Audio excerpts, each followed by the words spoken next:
2 Corinthians chapter 4, verse 7 and 8. Yes. Now we have this treasure in clay jars, so that this extraordinary power may be from God and not from us. We are pressured in every way, but not crushed. We are pressured in every way. Don't forget what she's reading. Okay, keep it. Let's go. We are perplexed, but not in despair. Yes. We are persecuted, but not abandoned. Yes. We are struck down, but not destroyed. Yes. We always carry the death of Jesus in our blood, so that the life of Jesus may also be revealed in our body. Amen. Amen. Did you get the whole thing? All right. For the sake of past questions, let's go back to verse 7. So that you don't forget. 7.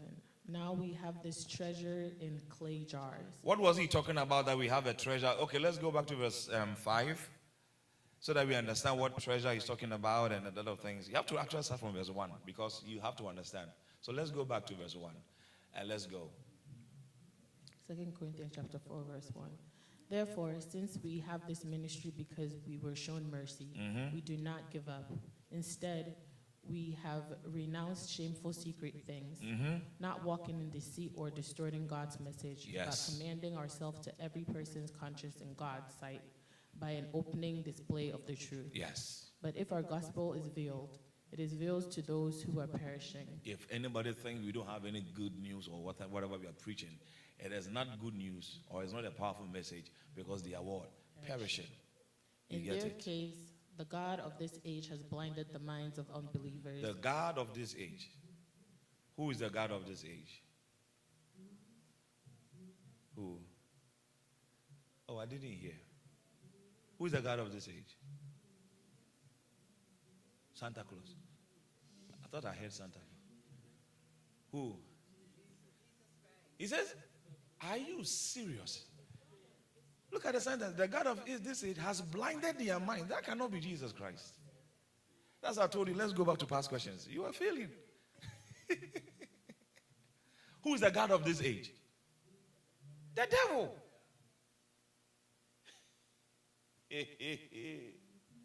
Yeah. Jesus called him the prince of this world.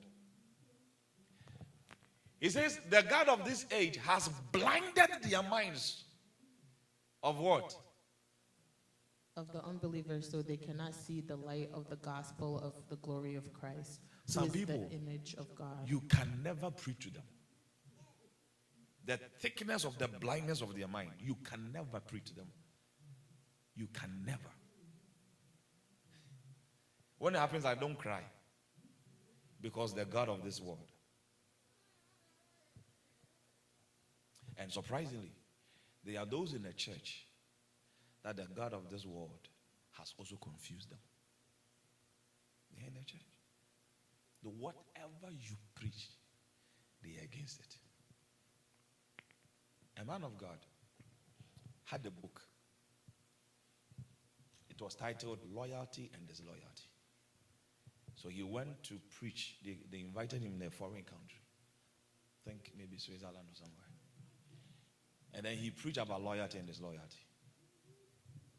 And then the assistant pastor went to him. Man of God, that was a powerful message. Thank you. Then he went to the senior pastor. Why is he here talking about loyalty and disloyalty? What message is that? The next year, they invited him again because the senior pastor liked the message. And when he was going, he forgot what he preached the last year. So he preached the same topic again, loyalty and disloyalty. The assistant pastor went to him and blessed him. And went to the senior pastor and said, why is he still preaching this foolish preaching? Third year, invited him. He forgot what he preached. So he preached the same thing again. Do you know what he did? After preaching, they had copies of his book. The assistant pastor took the book, put it down. Said, foolish book, foolish book. He wanted the book to disappear because the message was about him. Very disloyal. And then, like, his secret tricks were all revealed. He hated the message. But he's an ordained pastor. So I'm telling you, the people in the church, the devil has confused them. But they can speak in tongues. Don't let it deceive you. They can speak in tongues and say tongues even God will not understand. They didn't like the message. He's an ordained pastor. They are in the church. Bible says it's not everybody that is in Israel that is an Israelite. Somebody can be called Smith. It doesn't mean the person is a white man. Just because he carries a white-like last name. Can be from Togo somewhere. Yeah. Let's go. We don't have time. For we are not proclaiming ourselves, but Jesus Christ is Lord. No. And ourselves as Please, slaves. no, hold on. My last name that my father gave me, it's not our family name. The family name is our middle name now. But my father gave me a last name because I was an apostle that he liked so much. So he named me after that apostle. That apostle doesn't come from my hometown. So somebody can hear my name, my last name, and think I'm from that place. But I'm not from there. You see it now. Somebody can be from, let's say, Jamaica. But then somebody from UK was a blessing to them. So they will give birth and name their child after the man from UK. You hear the child's name and you never say, your skin is black, but you have a UK name. Prince Williams. The guy is speaking patois. He said, Prince William. We watched the movie, and then the guy said in their culture, the nurse or the doctor that will help the wife deliver, they named the child after that nurse. So this nurse, who is a guy, helped with the delivery, safe delivery, and the man said, we will name our child after you. Checked his name, and his name was Gaylord. That was it, Gaylord. So they couldn't name the child. Because what is Gaylord? A lot of gays or what? Like they need. Yeah. So there are different things that will make you think this, but that's not real. Jesus said, the fact that you are calling my name, Jesus, Jesus, does not mean you will come into my kingdom. Right? Yeah. For we are not what? Let's go. For we are not proclaiming ourselves, but Jesus Christ as Lord, and ourselves as your slaves because of Jesus. Yes. For God, who said, let light shine out of darkness, has shone in our heart to give the light of the knowledge of God's glory in the face of Jesus Christ. Yes. Now we have this treasure in clay jars. So now you understand why he said we have this treasure. Because God has really transformed us.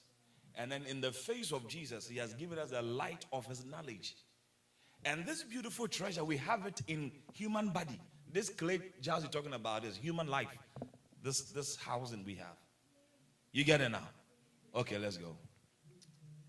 Now we have this treasure in clay jars, Yes. so this extraordinary power may be from God and not from us. We are pressured in every way, but not crushed. We are what? Pressured In every way. Who is not going through pressure? That's the reality. We are pressured in every way. But what is happening is that we are not crushed. Why are you being pressured, but you're not crushed? Let's go. We are persecuted, but not, no.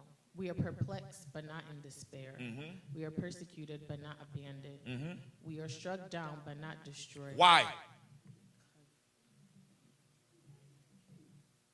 Why? Next verse. Let's go. We always carry the death of Christ in our body, There's a reason. so that the life of Jesus may also be revealed in our body. Do you understand what it means? We carry the death of Jesus in our body. This is the life we have. We carry the death of Jesus in our body so that the life of Jesus may also be revealed in our body. So when you take a child of God, there are two things in you. The death of Jesus and then what? The life of Jesus. So they want you dead, but you can't die because already you died. Why? You carry the death of Jesus in your body. So they channel the arrows of death, but they don't know why you are not dying. Because the life that can be killed is dead with Jesus. If there's any death we carry, it's that of Jesus.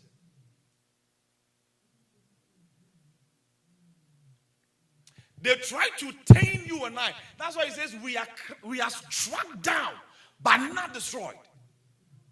These are the attacks we face because we are children of God. But he says the word, so that the life of Jesus may be revealed in our body.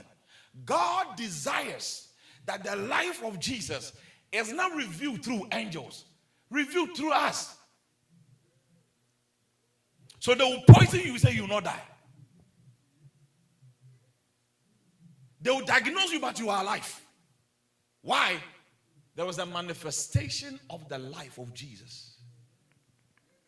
So, if your mind is not on these things,